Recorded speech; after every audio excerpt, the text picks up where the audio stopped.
So anyway, I'm going to start with the aftermath. And one of the things that I got thinking, knowing I was coming on here and going to do prose and poetry, about the difference. And for me, I mean, you think about short lines, poetry has short lines and all that. But for me, one of the differences when I read prose, it's like watching a movie. As good as it gets, I can be really on the edge of my seat and everything, but I'm watching the movie. And with poetry, when it really works for me, I'm inside the poem. I'm in the moment. I'm in the thing being described. It feels like I'm saying or expressing that. And I'm sure it's, for me anyway, it's a lot higher art. But I wanted to write a novel. For years, people would say to me, have you written any books? And I'd say yes, and I'd list a bunch, and they'd say, anything that's not poetry? Okay. And then I published a book of short stories, and they say, any novels? So finally, I was sort of driven to publish a novel. So this is the aftermath, and it's, without being too much of a spoiler, it's about a woman who's raped and her healing from that rape, which is hard because she was apparently sexually abused as a child. So I started writing this book in the first person, but right away, before I even got really much past chapter 1, there was a problem, because if you tell it in the first person, it might not be true. The person could be an unreliable narrator. They're just making it up. You could question the events that she described. Maybe it wasn't so bad, and so forth. So I wanted to tell that in the third person. But if you tell a whole novel in the third person, then it can be kind of impersonal. And I wanted to be inside her head a lot of the time. So what I decided to do, and I think it works well, I'm happy with the solution. The prologue is told in the first person, and then immediately in the first chapter, it shifts to the third person. I'm sorry, it's just the reverse. The prologue is told in the third person and immediately shifts to the first person in the first chapter. So what I wanted to start with, tell you a little story before I start reading. I used to be friends with Richard Ford, and someone once, he's a very famous novelist now, published all kinds of books, won all kinds of awards. Someone asked him if he had a favorite line. I thought it was a really interesting question. And his favorite line in all his books that he'd written up to that point was describing a fence in A Piece of My Heart. There's a description of a fence, and he talks about the little hexagons in the fence. And he was really proud because he felt like he really got the fence. Well, my favorite line in this, and I hope you all will read it and let me know what you think, is at the very beginning, it says, the second paragraph starts, Susan was putting new salt in old shakers. She's a waitress at a restaurant. She's doing a very common thing that waitresses do, as I know from having been a waitress. And you put new salt in old salt shakers. But it has in back of it the Bible, and it has in back of it the whole theme of the novel, that's what she's trying to do. And the fact that she's trying to do it indicates that pretty soon she won't be successful. She'll not be able to put her new salt into the old shakers anymore. So that's my favorite line. And I'd like to read a little of the prologue. And it was very interesting to me. One of the people who really apparently didn't like the novel or didn't like this prologue at all was kind of angry at me for having written it. She said it made her want to vomit. And I asked her why. She said, it's such a terrible thing, it's rape.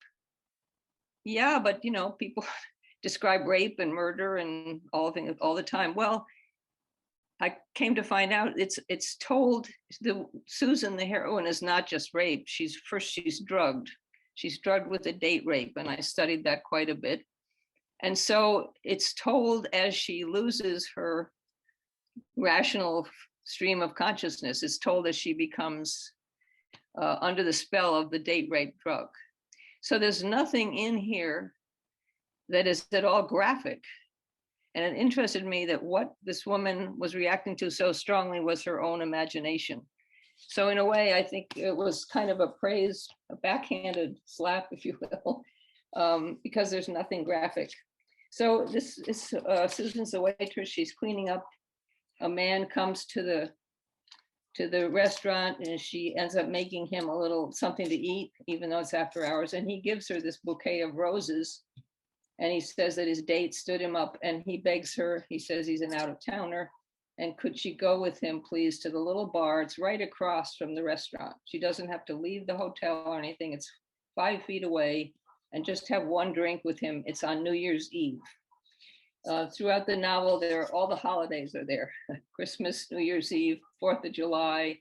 So the whole narrative is mapped against this year of holidays. Anyway, this is when they get to the bar, and the man's name, he says, is Tat, T-A-T. Tat came back to the table with a full glass in each hand, the bottle under his arm. He proposed a toast to the new year. He seemed a little nervous. He drained his glass and encouraged Susan to do the same. They drank. Tat poured both of them more champagne. It didn't foam over this time. Tat made a little speech about what it was like to be a Georgian homeboy and have people feel they were superior to you just because they spoke clearer or faster. This is really strong champagne, Susan said. Thank you, but I really should be going. Tat was pouring more champagne. She seemed to be in a moving car, and it was hard to see through the glass. The party had gotten smaller. The bartender had disappeared.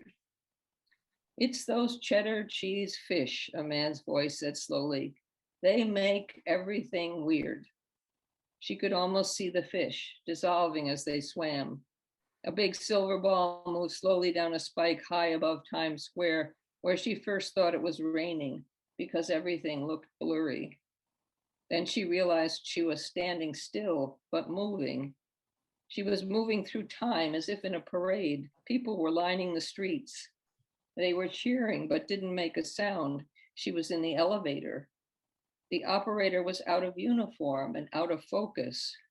His wrists struck out. There was a fireplace in the upper room they reached. There was wood in the fireplace, and the wood was already burning. How had that happened? There was a mattress on the floor. Did she need to use the bathroom? No, she could hold it. She sat on the mattress. Exhaustion washed over her like a wave. They were at war.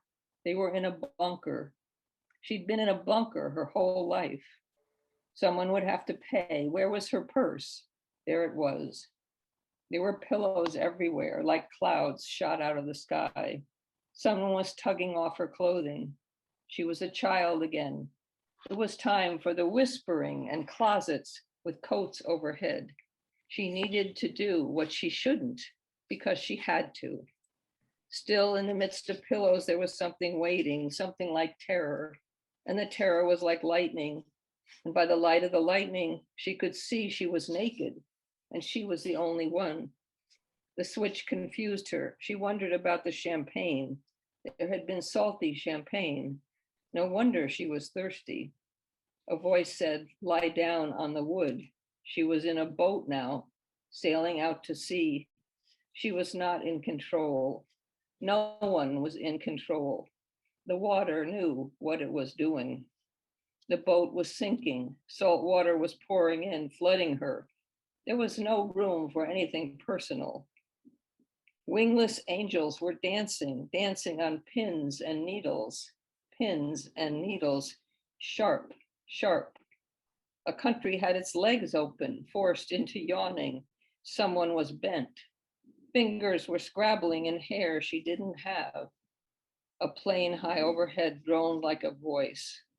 It was noise. It meant nothing. It would feel good. What would happen would not hurt, though birds dangled from the sky like coats. Back and front, dry fans whirring, helicopters on their way. Somewhere there was a desk she needed to get under. There it was. A plastic nightstick poked its head between metal teeth. She was alone in a house at night.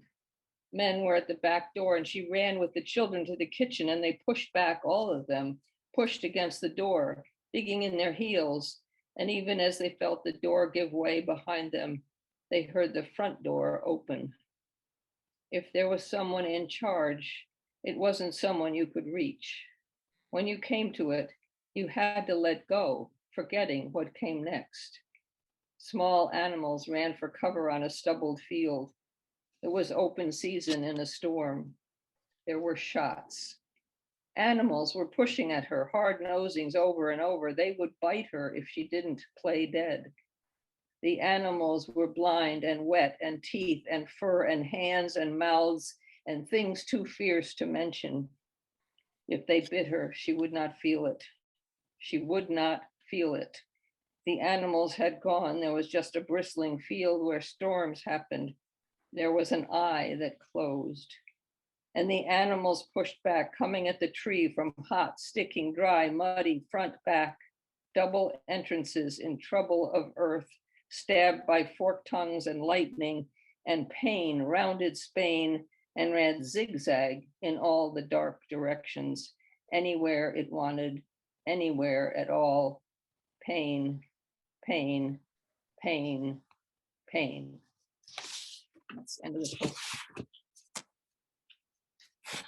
So what I was trying to do there is to get you inside that experience. And as we learn more about Susan and find out about her childhood, we understand more about why some of the images and confusion. So she's confusing past and present, as well as, theories and visualizations with what's going on. And there's another, so I'm going to just read one more passage from the novel and then show you a visual aid. So this is much, much later. She's found a companion, a friend, a retired police officer who joins her and tries to help her in locating, finding out who was her assailant.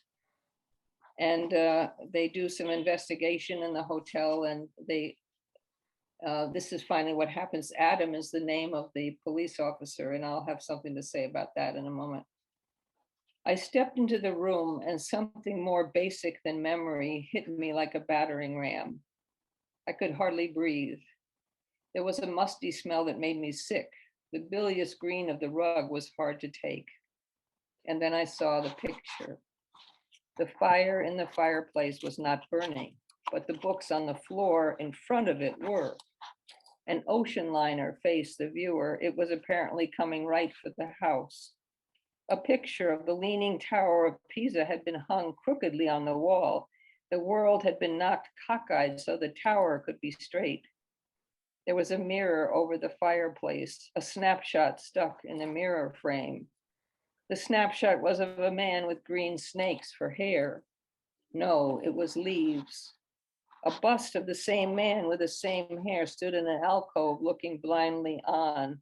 There were two girls. One was looking out the window at a kind of ice field. The other girl, they were twins, knelt by the burning books. She might have been praying. She might have been reading.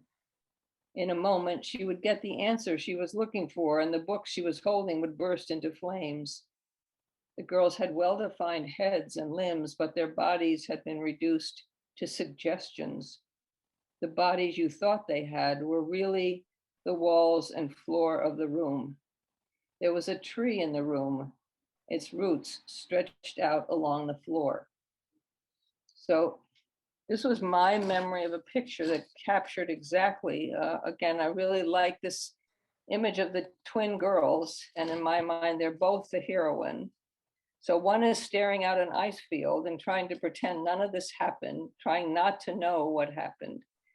And the other is kneeling by burning books, trying to find out what did happen, wanting to move forward by finding out the answer.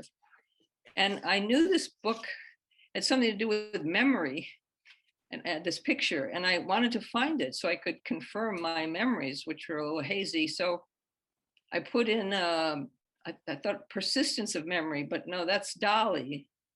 So I was hunting around, and finally I found a woman who said, I'm looking for a picture that has two girls, and one is kneeling by books and burning in front of the fireplace. And then there was a bunch of comments, and people on the internet said, that's easy, that's Dominique Appia. And it's a painting called Between the Gaps of Memory, or Between the Holes of Memory. So I just today got this that I sent for, so I don't know how much you'll be able to see, but some of it is very big.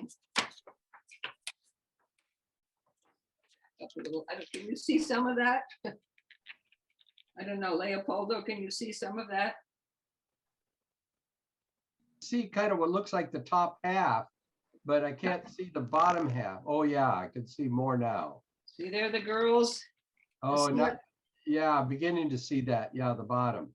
And the bodies are really floor, and the man with the hair and the burning. And there's the ice field. Anyway, I'm very happy to have this picture again, and I found it through comments on the internet. So there's that. That's pretty much, I just wanted another story without really reading anymore from the novel. The main hero, the man, is based on a police officer that I met in Milwaukee. This was years ago, maybe 30 years ago, when I first started working on this novel. And I wanted somebody who would talk to me about sperm samples and rape kits and what you looked for and what you did and how you proceeded. And it was very difficult because I would go into a police station. I didn't know anybody, and I'd go up to a policeman and I'd say, do you ever investigate rape? And he'd be like, are you reporting a rape? I said, no, but I'm writing a book. I'd like you to tell me all about sperm samples and rape kits. And they would be, I'm sorry. I'm busy following crimes and trying to solve crimes. But I finally found this one really nice officer.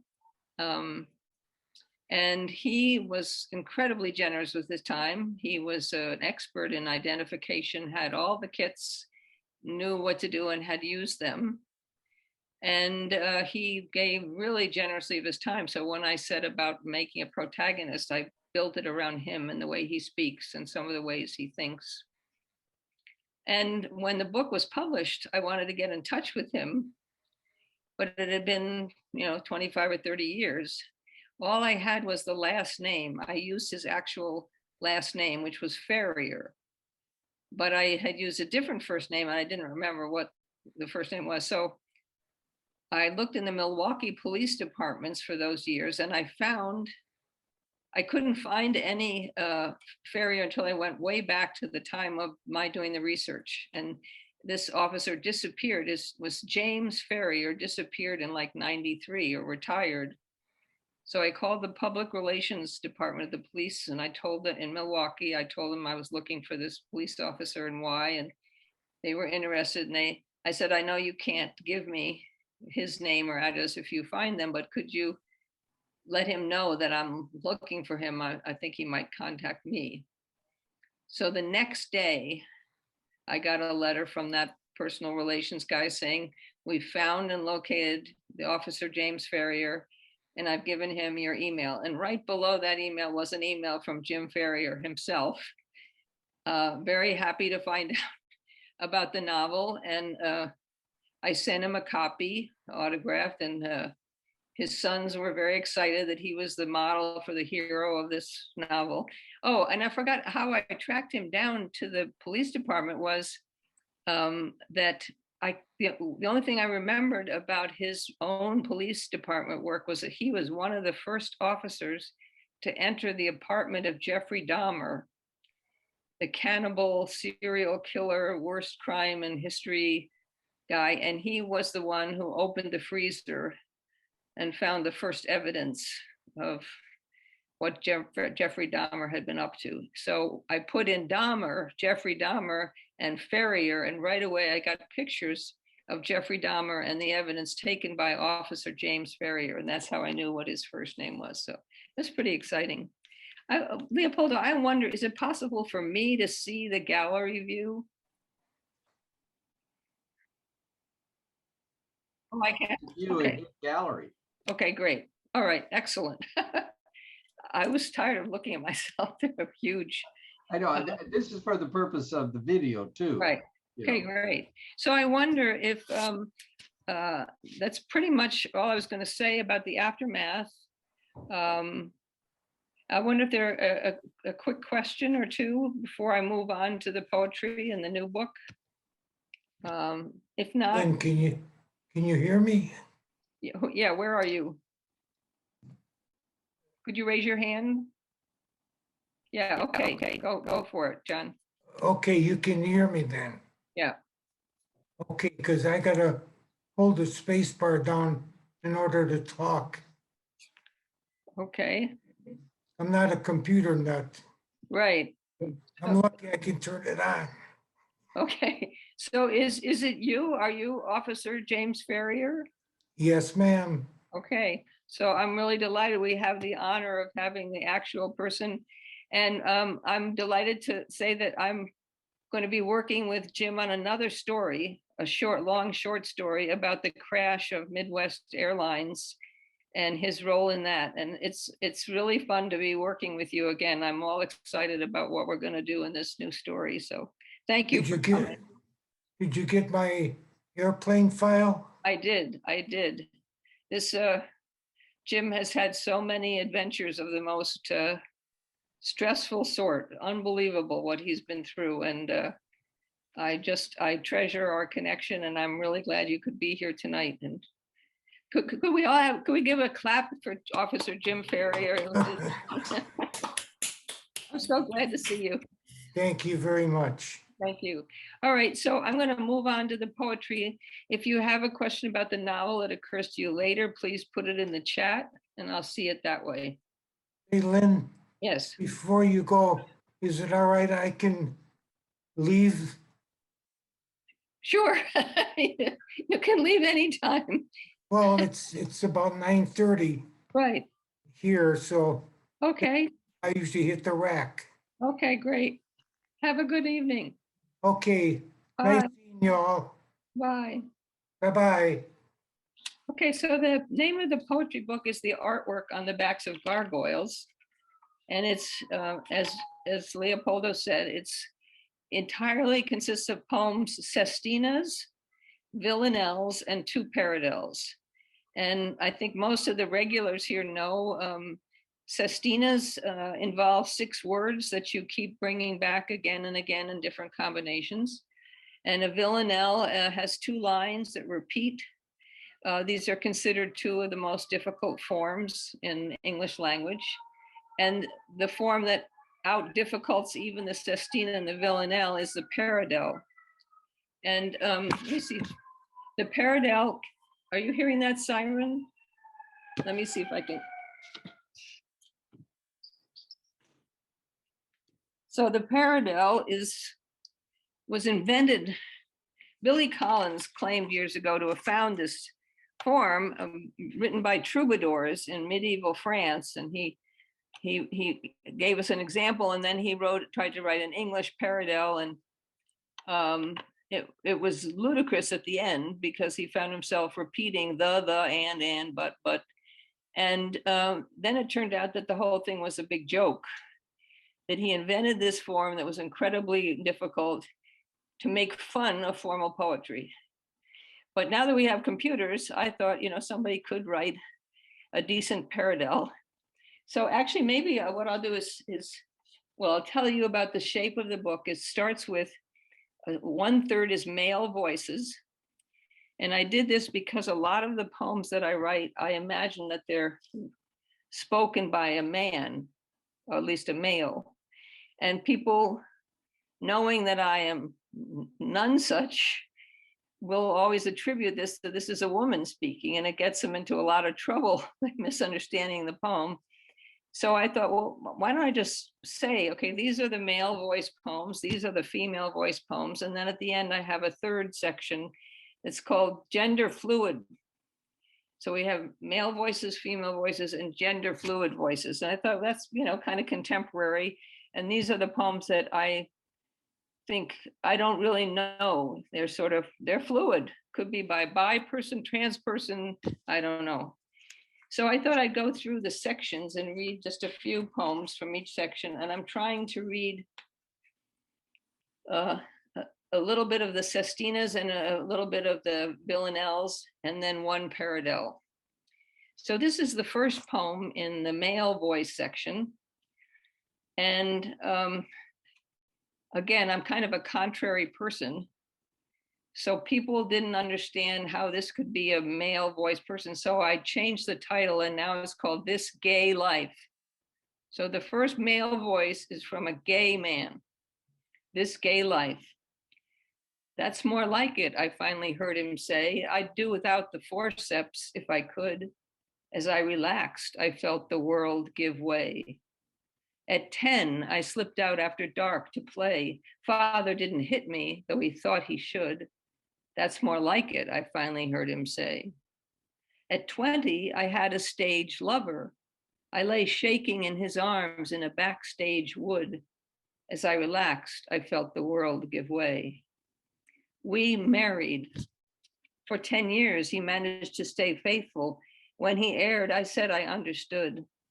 That's more like it, I finally heard him say. At 40, beds got blanketed with gray. I wanted to die peacefully if I could. As I relaxed, I felt the world give way. I dream of God, discover I can pray, can be obedient for my own good. That's more like it, I finally hear him say.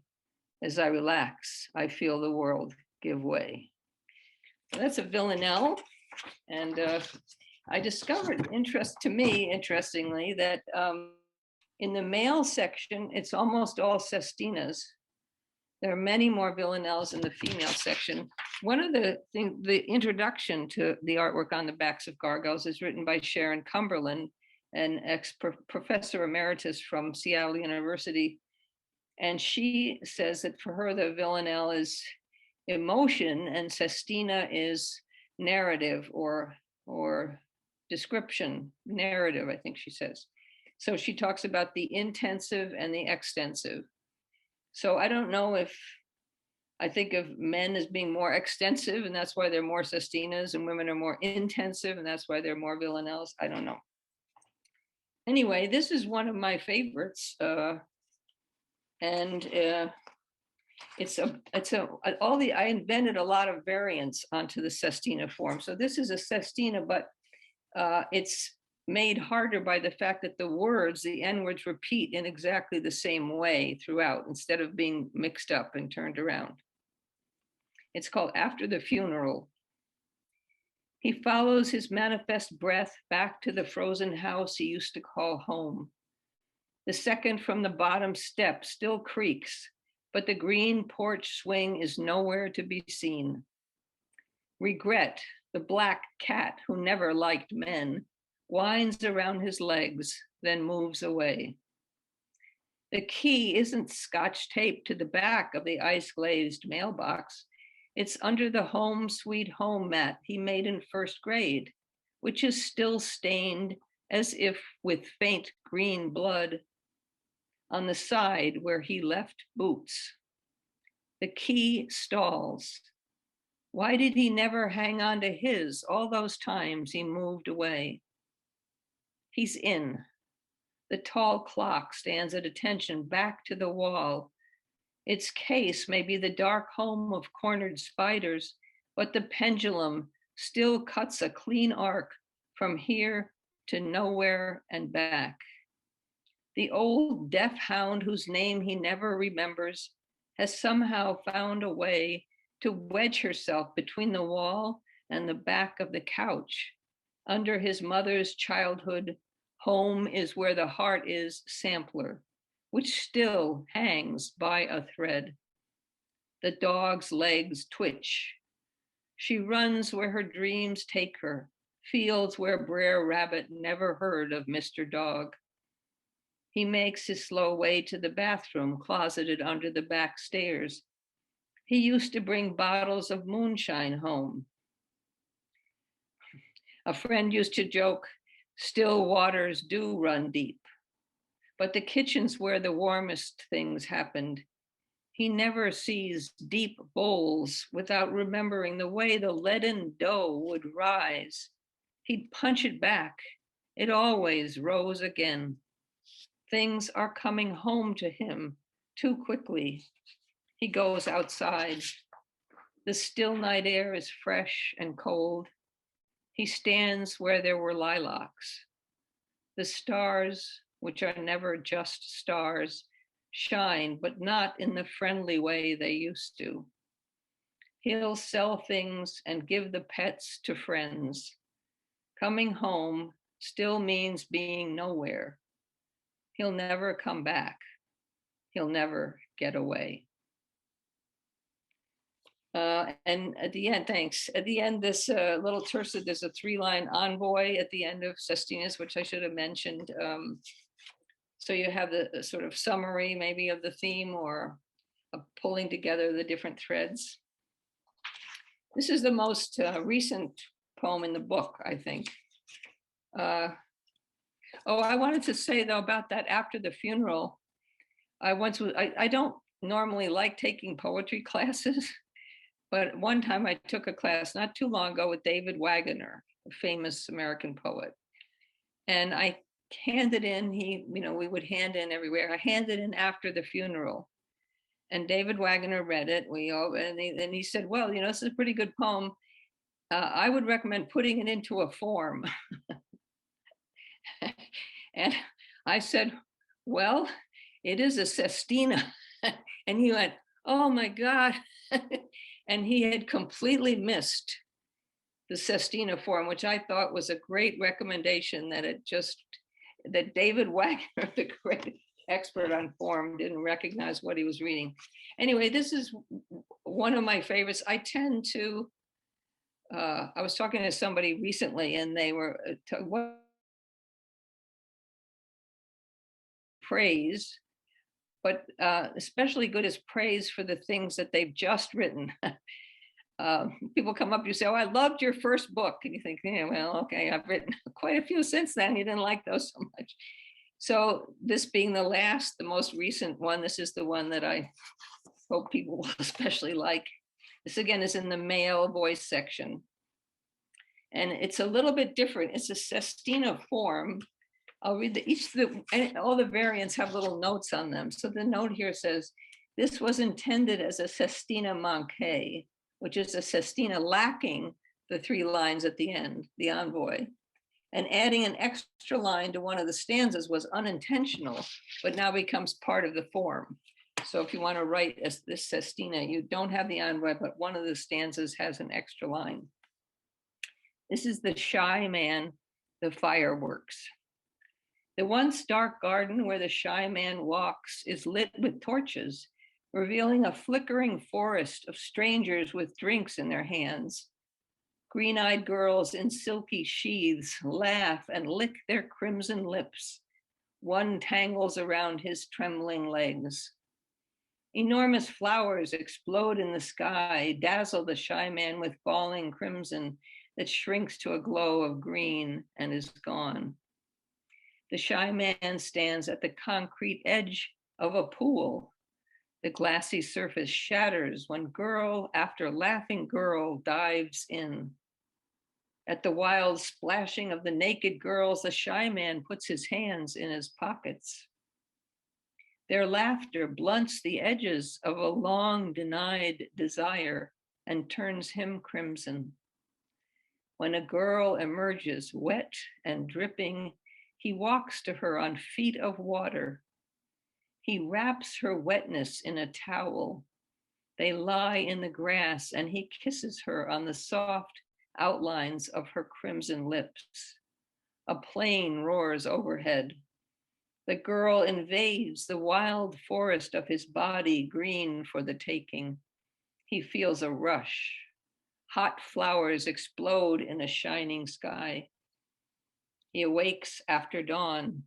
The girl's feet have slid between his shins like spoons. His pants are a snake in the nearby grass.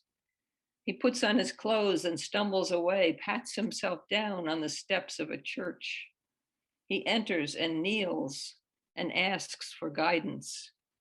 His praying is like a blanket of snow on the skeletal forest where his mind wanders. He lights ranks of candles, kisses marble feet. The once dark naves turn to familiar stone. Still, when he hears the church bells ring, they ring with laughter. And that ending is, thanks. That ending is a little bit like the Lady and the Tiger, I've discovered. Roughly half the people feel that the ring with laughter is like the church and the girls and everything laughing at him.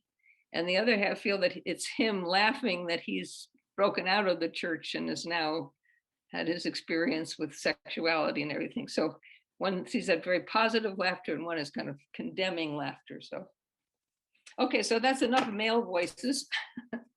And I'll just move quickly to female voices. I'm going to cut this a little short. So a lot of this book is fairly dark, as you may have gathered already, especially in the first two sections. And this is one of the darker poems. This is called Rapunzel, my take on the old fairy tale of Rapunzel. Lost in long separateness, I sometimes forget where I am. The witch's minions stand sentry at every open window. Is a threat posed by flickering skies in a kind of wet nightmare not to be taken seriously? Lost in long separateness, I sometimes forget there may be no blue numbers on my arm, yet the storm is closing in. There's a black Nazi at every open window. Is a threat like a wicked fisherman dragging his net through the mackerel-rich but salt-encumbered sea? Lost in long separateness, I sometimes forget who I am. What good did it do to let my hair down? I wanted to jump and go free at every open window. Is I'm on a kind of bet? Never mind. Wrap your subtle arms around me. Lost in long togetherness, we might forget that every window is an open threat. And notice a little variation on togetherness at the end from separateness. Okay, one more female. Oh, I'll read the title poem now. Got to get that in. And this comes from my ex-husband's comment when he read this. It's basically a sestina, but it has, see the description. This is a septina. It has 7 repeated words, one of which drops out of each stanza. In this septina, each line ending word represents one of the 7 parts of speech. So my husband said, nobody's going to get that. It's like the artwork on the backs of gargoyles. You'll know it's there, but they won't ever see it. And again, this form is one that I invented just to see. And I never wrote another septina, but probably just as well. Maybe you can identify the 7 parts of speech here. The artwork on the backs of gargoyles. Black wood strips, wire X's. Now the old veranda is a screened-in porch. I've never seen a man so stuck on himself, his sister says loudly. He thinks I'm hot to marry him. And does he ask himself why anyone would want him? No, he's too busy handing out bachelor medals. She tucks her long legs up and turns toward him, locket face flushed. I'll never see him again. I'm like his sister, he says, and he doesn't want to marry his sister. But hell, why should anyone listen to this? Even a brother fresh out of the seminary. Tell your big sister, why not stay here tomorrow and milk the old prodigal bit? Why should any man marry himself to books the way you do? You've never even been drunk. They'll think you're a weak sister, those boys you're going to reform. They'll be out to get you. A little debauchery and sex wouldn't hurt you. Silence. Does anyone else talk so wicked to you? I'll make you old before your time. Silence. Better to marry than burn, your Bible says. So how come you and I are so hot to the touch? I should get out of here, I guess. Long silence. I'm your sister, for God's sake. Those times in the shed, I never meant to mess us up. I know you know that, and yet even now your eyes are full of the old reproaches. Christ, the stars are really out in force tonight. I almost think anyone can be happy, even those who don't marry, don't or can't. God, don't you smile at anyone anymore? That's better. Give me the old razzle dazzle. Remember Jen? She'd never seen such a beautiful boy, she said, and mother got rid of her, told her to get out. And Jenny said, it ain't me, it's his sister you need to watch. All these years, and I've never forgotten, I saw the way she held you and kissed you. At first, I was shocked that anyone, any grown-up was like that. I asked how old she was once, and you said, old enough to marry. You'd never tell anyone, your wife, if you marry, what your sister. No, you go ahead. I'll lock up, make sure the lights are out. Little incestuous tale there. Okay, so let me finish up here. I'll read the Paradell on Love. I'd like to read two more, see if I can get into more, but. So this is the Paradell, and it's very complicated. You have to use the same words over and over, not add anything, not subtract anything. And this was, I've only written two. Takes a long time to write one of these. And it's one of the few of my poems that are autobiographical. Once our hearts were open, we made love. We made love once our hearts were open. We turned and embraced in huge, unmade spaces ruined by war. Unmade, we turned and embraced in huge spaces ruined by war. Once we turned and embraced open war in huge spaces we made, our hearts were ruined by unmade love. Have you vanished from the face of this life? You have vanished from the face of this life. Still have love. Still, I miss belonging to you, to have love and longing. I have vanished from this life to miss longing, and still you have the face of love belonging to you. Our old blind pain did not help us find a way to God. Our old pain did not help us find a way to blind God. God could not let us be true to one another. One God could not let us be true to another. Let us find another blind God to be true to.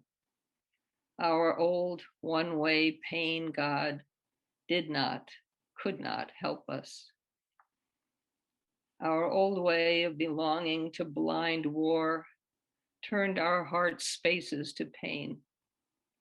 We once embraced love and could have vanished from another God to find the one true face to help us.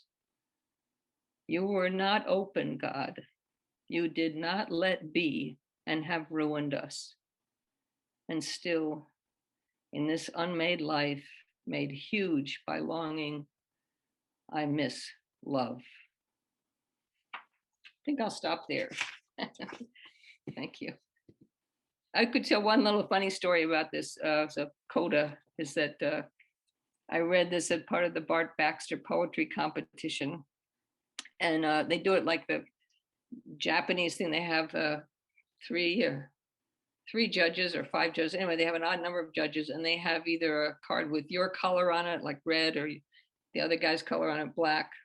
And you both read your poems. And when you read, after the two poems are read, they hold up one card that's either yours or your opponent's. And so we were in the very finals of this competition, and they judge on how well you perform as well as the poem itself. So I was doing this for my final number. My competitor had already gone, and he read a really good poem very well. And so I'm reading along here, the Paradell, and I got stuck. 3/4 of the way through, I couldn't remember what came next. And I could see the poem on the table about 6 feet away from me. And I could have gone and gotten the paper, but I knew at that point I would have lost because the performance would clearly, I didn't memorize it well enough. So I just stood there like a deer in the headlights. And finally the lines came to me and I went ahead. And I won the competition. And all of the judges said the thing that gave me the edge was that they were so moved by how moved I was that I stopped in the middle of the poem, and that they felt my despair, my inability to continue. And that's why they gave me the first prize. So, that's anyway, lemons to lemonade. Thank you very much for listening. It's really fun to be here, and I'm glad to see everybody. Thank you.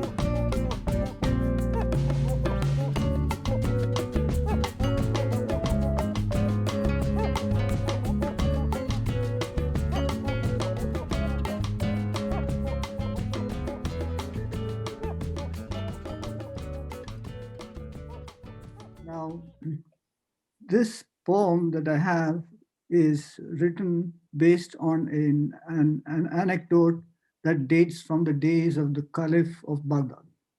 Okay, we've all heard about the Arabian Nights and the Caliph of Baghdad. So the starting of the story is that a man from the desert takes a jug of water to Baghdad and enters the palace of the Caliph from the landward side. Okay, the palace is on the Tigris. So here goes. Water. The Caliph perched on his throne, apprehensive. First day of his reign, by the mercy of Allah, first seed of a delightful pomegranate. A nod, the day's business began. First, an envoy from Turkestan placed a large jeweled casket on a table between Caliph and audience. Bowing deeply, mighty Caliph, please accept our humble gift. Look into the casket, behold therein our devotion. The Caliph looked into the casket, saw etched in water his face in all its freckled glory. A crook of finger beckoned the envoy. The envoy's face shone in the water, little sweaty, rueful, fearful. Since your people to you are devoted, you will return to them with gold. Give this man a bag of gold, toss him into the Tigris. Envoy, sire, I cannot swim. Caliph, throw in a log with him. Caliph to envoy, time to learn. Moral, it's better by far to emigrate than a sovereign in his own court irritate. That's it.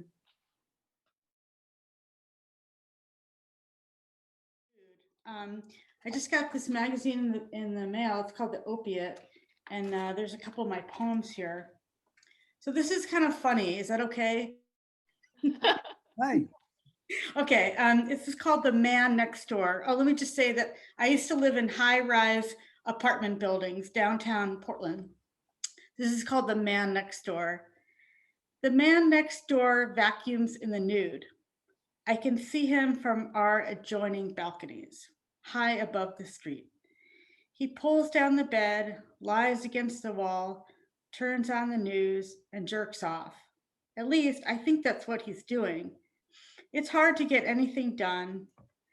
On the kitchen table, my students' unmarked papers pile up. I haven't once thought of my ex-husband's new home in Chicago.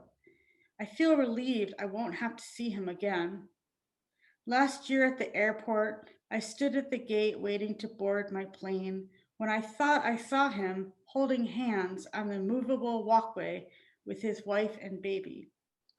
Divorce is worse than death, my lawyer said when she handed me the papers to sign. Worse, she said with a little laugh, because he is still alive. In the closet, I look for my black hoodie and dark sunglasses. To see him, I have to climb over the balcony, crank my neck. But now his lights are out, others too. Below, the street sounds are ocean waves crashing. Thank you.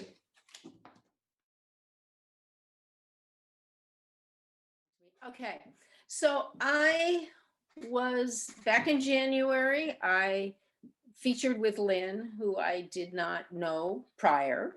But Lynn and I made a great connection that that evening and subsequently, and we've had some fun times having lunch together and going to the bookstore in Kirkland and such. And the other thing that evening did for me was Lynn's translations inspired me to try translating. And so I've translated 6 poems from a Siberian poet that I met when I was in Novosibirsk a couple years ago. So I'm going to read this one's my favorite of the bunch. It's called Bus Number 7, and it's for Anton and Tatiana Mietelkov. You ride the trolley bus, it seems you ride again. In my pocket are keys, on the bottom, chocolate crumbs. I am like an aged gray horse eating chocolate oats. I travel to Old Gorky with an unruly gang of youth. In my pack, besides sweater and books, are onions and leeks. In my head, besides rubbish, are flashes of brilliance and light. But 7 of the finest, 7 of the fiercest wild beasts ravage a thick flock of verse into tatters and rags. The conductor, poured down from paradise, listens to profanity with such indestructible patience one wants to cry. Heavenly harps, who can aspire to heed you when words of slush bog down in one's ears? Where could I find a magnificent garden where they labor day and night over Tito and Gagarin, where higher yet they raise up 7 seraphim and the world gives thanks for every innocent word? On Gorky, the onions spill out like an ocean of shame. The trolley bus retreats, rattles away like a great cart. Rest, my spirit, be calm. Don't slip through my fingers. Just wait until the first snow. Thank you.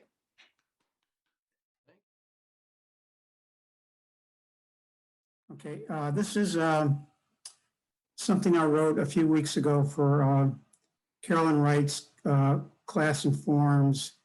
And these are written in terse sets. And this is about sort of an obscure English singer-songwriter from the 70s who passed away fairly young. But when I'm done reading the poem, I'll tell you who it is. Okay, I'm calling this The Hound Tracking Him. Black-eyed hound followed him into the shadows, shuddering afternoon, leaving him with a chill-inducing rue. For the August light stolen away too soon. Looking back now at Cornwall by the sea, he recalled the melancholy croon of the shore wind, and it gradually muffled the dog's stereophonic howl. The dark and unlettered misery rode with him for the many asphalt miles from London on buses to his parents' home, where the limbo of sleep came after a while. Wherever he lived, he retreated to his room to smoke weed and play vinyl of Parker and Coltrane, and repeated their jazz epiphanies until his fill. Knowing the ocean depths of his illness, his doctors prescribed Elavil. So he jittered through years of madness with grinding teeth and charcoal winged thoughts inside walls of protracted loneliness. He wrote music on his guitar that caught the lyric monarch, delicate and young in a magician's butterfly net. At over 6 feet, he ambled along the Soho streets, past beautiful women, and sang for them his introspective songs. In clubs, in his pastoral baritone, in late September, he sensed the knell of the warm exhaling of the season, the fading music and city church bells, and decided to make his way home. First, he drove the highway to Blue Cornwall, where the surf raged against craggy stones, and then to his room in his parents' house, and to the pills that drowned him alone. Okay, this is the person I'm writing about was Nick Drake, and he just never performed. He performed in a few clubs, but he just didn't tour hardly at all. So he put out 3 records, which are, you can find them on YouTube and play all of his songs. But it's just kind of unfortunate, really, you know, because he died at 26, and it was with, it seemed like to me, it's an accidental overdose of Elavil, which is an antidepressant, which is, has quite a sedative effect at night. So anyway.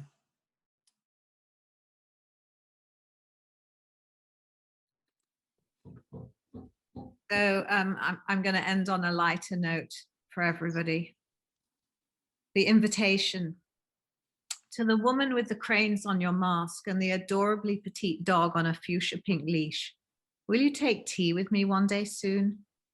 I ask because I saw you carrying Rilke's Letters to a Young Poet the other day and think we will have much to chat about. Looking forward to a positive response. The man in the black mask with the shaggy grey dog.